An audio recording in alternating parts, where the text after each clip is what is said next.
Some folks online asked me to make this video. The video is of a power steering hose failure that I had on the front of my 2003 Freightliner XC chassis motorhome. I was unable to find anybody online that actually excuse me, did this job. The power steering line is 39 feet long. It runs from the hydraulic pump on the passenger side of the Cummins ISC motorhome. I believe it's crankshaft driven up to the steering box in the front. This 39-foot power steering hose is ran on the bare chassis that is then sent to the motorhome manufacturer. So the XC chassis is a raised rail. There is zero access to actually replace this hose, right? So what I did, whether it's the best way to do it or not, is I attached it to the outside of the frame rail in the raised rail portions, and this is just a real short video on how I ran it. I wanted to make the video as requested by a friend of mine before I cleaned up and put the trim panels back on, etc. So luckily for me, this failure happened after a camping trip.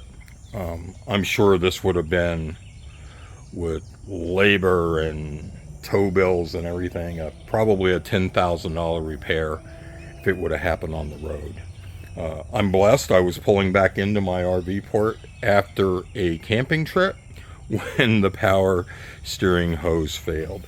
So not really great access for video, but this will be much better than what I found online when I was looking. So underneath here is the power steering box. You may be able to see the connector there. It failed about 4 inches back from the power steering box. The hose was original to the motorhome, of course, and as you can see here by a remnant of it, it's in pretty bad shape. So again, I'm blessed to be able to do this in my driveway by having this failure on the road. In addition to power steering, the hydraulic pump that's on the side of the Cummins ISC also provides hydraulic fluid, which in this case is just simple Dextron automatic transmission fluid, to the hydraulic powered fan behind my side radiator. Originally, when I was doing this, I thought that it ran to the back to the power steering reservoir. I found out that is not the case. So just a quick little walkthrough of the motorhome. I'll lift up the hatch in the back and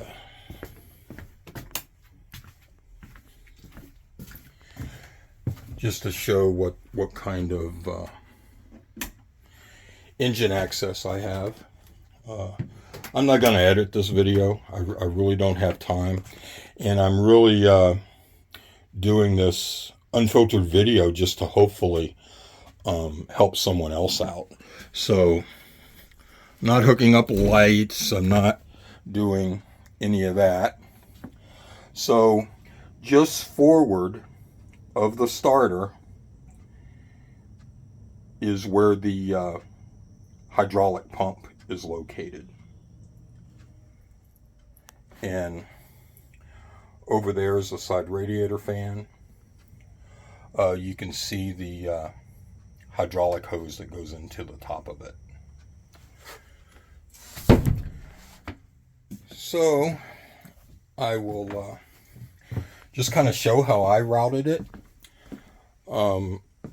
Again, what is in between the frame rails is a 150-gallon fuel tank here. This compartment here where the TV is located does not pass all the way through. This is where the raised rail starts. In between these two rails is a 200-gallon potable water tank. So you can kind of see how I routed the hose. What I did is I drilled an 1.25 inch hole through. I took a 1.25 inch piece of PVC pipe that I had laying around, which was actually just slightly too large for the hole. So I took a zip disc and just cut it down the middle, because I didn't want any sharp edges to possibly damage the hose. The original hose is 37.8 feet long. I had the new hose made up at 39 feet just to give me a little excess. I also went with a slightly higher capacity hose. The original one is 3,500 psi with 14,000 burst. This hose is an upgraded hose. I paid $405 including tax for 39 feet.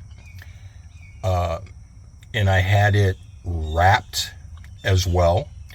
This hose is also more flexible than the standard hose, which would have been at about half the cost. Again, I only plan on doing this job once. The motorhome is now 20 years old, so the original lasted this long. This hose is better than original. Just a real quick, there's actually a trim panel that goes on here that I'll be putting back on. I just wanted to do this short video before then. Now just to look under the motorhome real quick.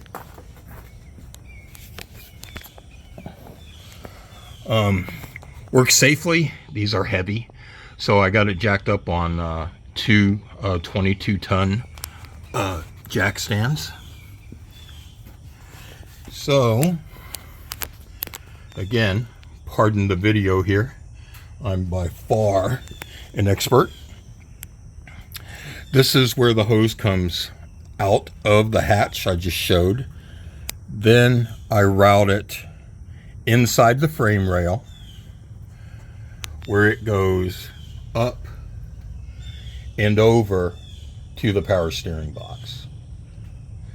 Simple enough.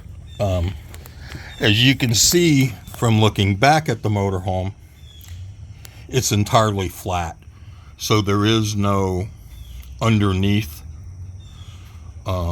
exposure to the frame rail at all.